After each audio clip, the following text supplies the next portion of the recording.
大家好，肯定很多朋友想做视频，或者是想二次剪辑呢，想去掉这个视频的水印。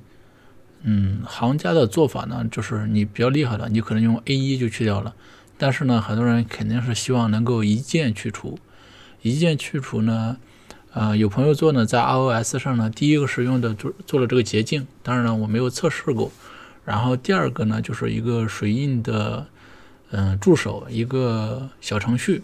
现在呢，用这两个应该是大部分平台的是可以去掉的。具体呢，你可以去进行测试。然后呢，我会把这个捷径的下载链接和这个无印就是去水印助手的这个小程序这个二维码也放在底下。如果说你需要的话，你可以扫一下进行尝试。好，今天的话这个分享就到这里，非常感谢大家的收看，拜拜。